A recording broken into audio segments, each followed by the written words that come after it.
Guys, it's Pleasance here, and I wanted to take a minute to talk a little bit about some of the issues in two areas that I study deeply. So, I came into this wisdom work through the yoga world, and um, that was over 20 years ago now, or about 20 years ago actually.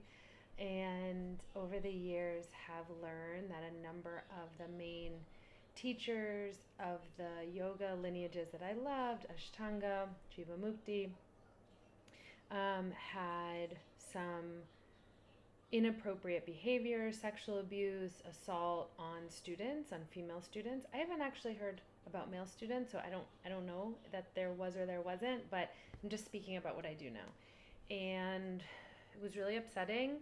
Then a few years ago, and at the same time, we are like, if you've been paying attention, same with Bikram, same with Anusara. So a lot of these schools of yoga have these gurus or teachers that are clearly abusing power.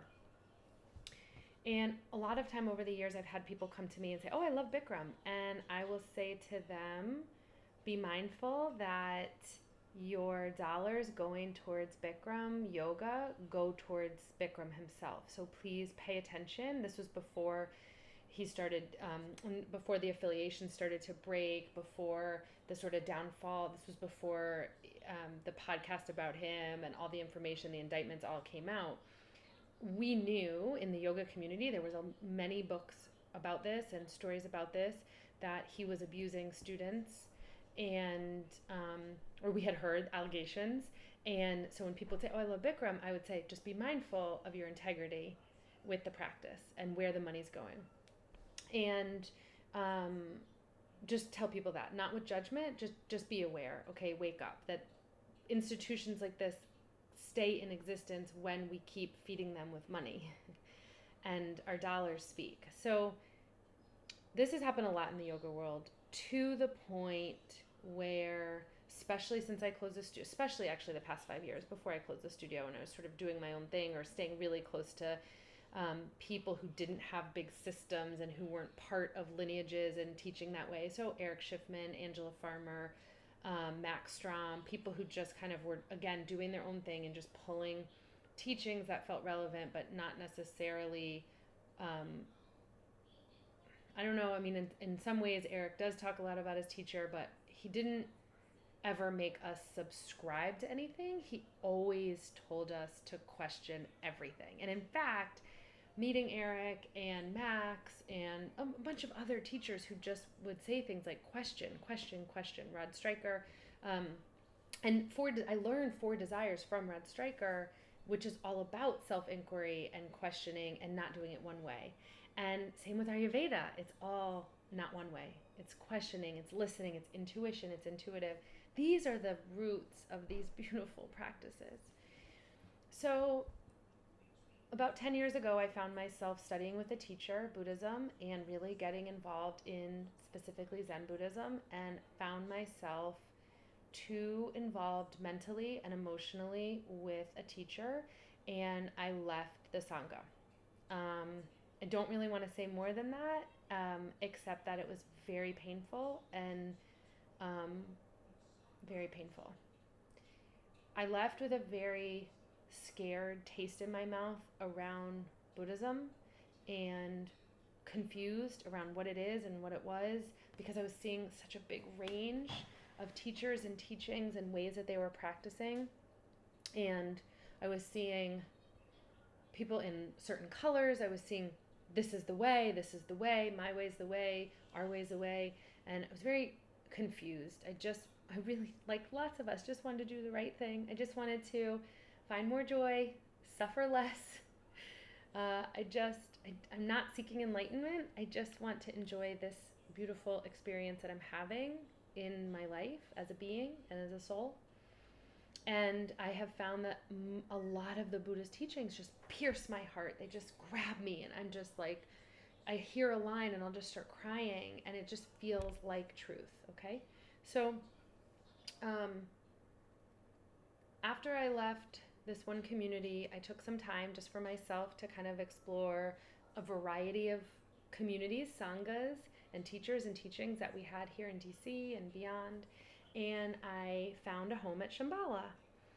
I really enjoyed the teachings. I loved the classes. They were convenient. It was in my neighborhood. I went on the retreats. It just became a part of my life that was really easy. And it, two women that I love, Susan Piver and Pema Chodron, were part of Shambhala. So it was kind of like synchronicity all coming together. Here's the center. They have classes. It's the time you can go. And it feels good, right? Like it feels good. You tried this thing and it feels good. So recently, over the past month, we have learned in the Shambhala community, and it was in the New York Times, so lots of you guys have been sending me the article, because you know how much I've been loving Shambhala the past few years, that the main teacher, I have the chills right now, I don't want to start crying, that the main teacher has been abusing women, having sex with them, and taking a break from teaching. And I've been spending time at the Shambhala Center while this is going on, and we've been having conversations around what to do, and I've been trying to stay as connected to the issues. Susan Piver and Matthew Remski put out a wonderful video, which I've watched a few times to try to think through.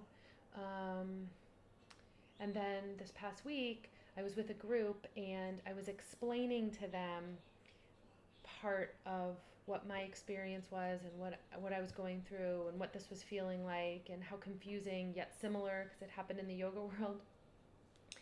And I said some things out loud that later I was really sad that I had heard myself say them.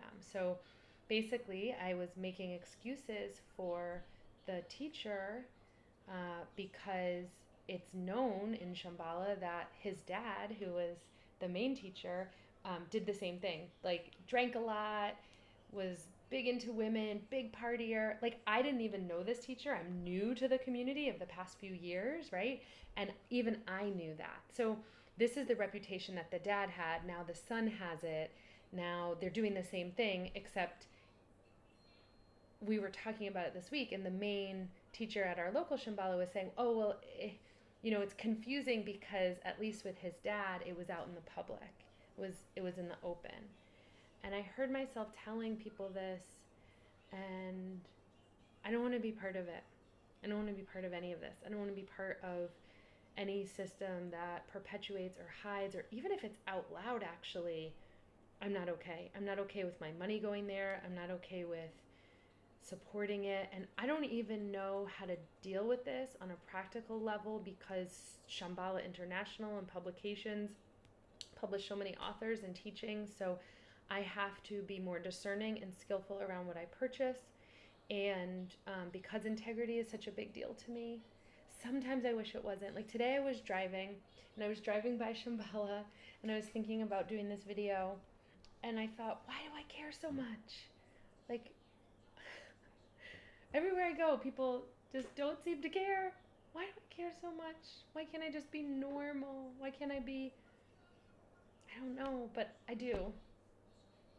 And it's painful, and sometimes you have to be alone, and sometimes you have to step out on your own, and you have to leave things, and you have to change. And I'm giving myself permission to change my mind at any time in terms of certain teachers or not teachers, or like communicating with you as it evolves. But for now, this is the right thing to do, and we'll find our way. There's other communities that don't have such strong teachers, and lineages of abuse and histories of this, and these things are happening in so many communities all over, and we're shining lights in areas that really bad things have happened for a really long time, and it's time for that to end. And in every area of my life, I want there to be clean energy and authentic clarity around where I spend my money and my time, and that's how I want to live.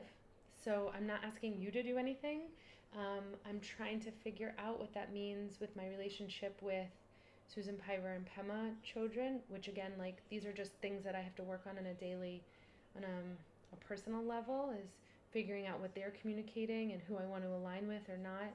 just in my own beliefs. And like, then what do I do with the teachings that are so powerful and have totally changed my life? Can I separate that from the teachers? So I'm looking at options, I'm thinking, I'm trying to have conversations. If any of you would love to talk about this, please email me and let's go take a walk, because I feel like I don't really have a lot of people who understand this and who can talk about this, and like, it's really painful. So thanks for listening.